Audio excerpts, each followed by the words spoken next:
The London Top Show is sponsored by Khata Book. Business हुआ easy.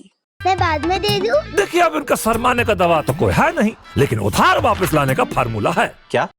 कैसे? खाता book download करिए, ये उधारी का रिमाइंडर भेजे और उधारी वापस लाए फटाफट। माथुर के पैसे आ गए। खाता बुक, बिजनेस हुआ इजी।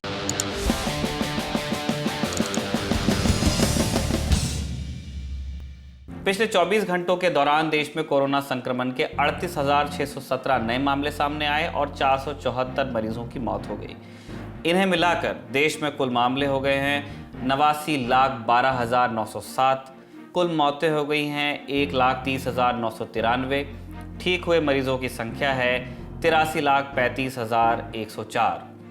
दिल्ली में कोरोना संक्रमण को काबू में करने के लिए केंद्रीय गृह मंत्रालय ने नवंबर के अंत तक RT-PCR टेस्ट यानी कि जो टेस्टिंग का गोल्डन स्टैंडर्ड है, इनकी संख्या 60,000 रोजाना करने का ऐलान कर दिया है। इसके लिए अखिल भारतीय आयुर्विज्ञान संस्थान एम्स स्थित लैब समेत 5 लैब्स को 24 घंटे काम करने का आदेश दिया गया है, जिस पर अमल भी होने लगा है। दिल्ली और केंद्र की सरकारें अब अन्य लैब्स में शिफ्ट, उपकरण और कर्मचारी बढ़ाने पर ध्यान दे रहे हैं। कोविड बेड्स के लिए DRDO परिसर और भारतीय रेल के कोच इस्तेमाल किए जाएंगे। इसके अलावा घर घर सर्वे भी किया जाएगा। दूसरी सुर्खी आई है महाराष्ट्र से। बंबई उच्च न्यायालय ने आज तेलुगु कवि और लेखक वरवरा राव को नानावटी अस्पताल में इलाज की अनुमति दे दी। 80 बरस के वरवरा राव भीमा कोरेगांव केस में आरोपी बनाए गए हैं और नवी मुंबई की तड़ोजा सेंट्रल जेल में बंद थे। न्यायालय ने उन्हें तत्काल अस्पताल भेजने का हुक्म दिया।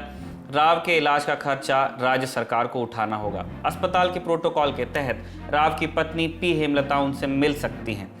जस्टिस SS शिंदे और जस्टिस माधव जामदार की युगल पीठ ने अपने आदेश में ये भी साफ किया है कि उच्च न्यायालय को बताए बगैर राव को अस्पताल से डिस्चार्ज नहीं किया जा सकेगा। राव की तरफ से पैरवी कर रही वरिष्ठ वकील इंदिरा जयसिंह ने अदालत को बताया था कि राव डिमेंशिया के मरीज हैं और उन्हें यूरिनरी ट्रैक्ट इन्फेक्शन भी हो गया है। अस्पताल की देखरेख के बिना उनकी हालत बिगड़ रही थी। अस्पताल की तरफ से पेश हुए वकील का कहना था कि जेल के वार्ड में ही राव के स्वास्थ्य की निगरानी की जा रही है, लेकिन जयसिंह की तरफ से अदालत को बताया गया कि कोविड-19 की हिस्ट्री और दूसरी तकलीफों के चलते राव बिस्तर पर हैं, बेडरिडन हैं और उनके लिए ज़रूरी टेस्ट जेल में होना संभव नहीं है। अदालत ने इस तर्क को मान लिया है। तीसरी सुर्खी भी महाराष्ट्र से ही है। भारत में स्वाभिमान के अलग अलग वर्जन्स हैं, संस्करण हैं। राष्ट्र के स्तर पर तो है ही, राज्य के स्तर पर भी स्वाभिमान कोई कम बड़ी चीज़ नहीं है। धर्म और जाति का स्वाभिमान अलग से होता है। अब अजित पवार के बयान को ही ले लीजिए। उन्होंने आज बाल ठाकरे को याद करते हुए कहा कि बाल ठाकरे ने जीवन में हमेशा महाराष्ट्र के सर्वांगीण विकास का सपना देखा। साथ ही वो एक संयुक्त महाराष्ट्र चाहते थे जिसमें बेलगाम, कारवाड़ और निपानी भी हों। अब ये संयुक्त महाराष्ट्र बड़ी एक लोडेड टर्म है। पवार ने ये बयान तो दे दिया, लेकिन इससे पड़ोसी राज्य कर्नाटक में त्योरियां चढ़ गईं।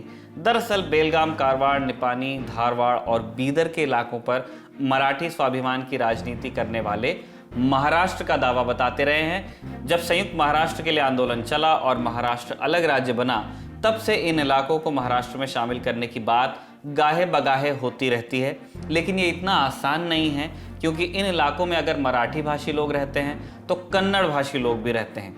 इसीलिए कर्नाटक अपना दावा नहीं छोड़ना चाहता। पवार के बयान पर कर्नाटक के मुख्यमंत्री BS येदियुरप्पा ने जवाब दिया। कहा कि कर्नाटक के मराठी भाषी लोग कन्नड़ लोगों की तरह ही हैं, उन्हीं के बराबर हैं। वो लोग हमारे लोग हैं। ये नेताजी के शब्द थे। कर्नाटक में हाल ही में मराठा डेवलपमेंट अथॉरिटी बनाई गई है, लेकिन चूंकि मामला भावनात्मक है तो बेंगलुरु में प्रदर्शन भी हुए। प्रदर्शनकारियों को बाद में हिरासत में लिया गया।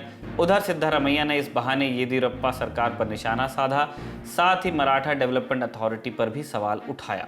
घुटना, कंधा या कमर, चाहे जैसा हो दर्द, डॉक्टर ऑर्थो आपको देता है दर्द से पूरी आजादी, एक भरपूर जिंदगी।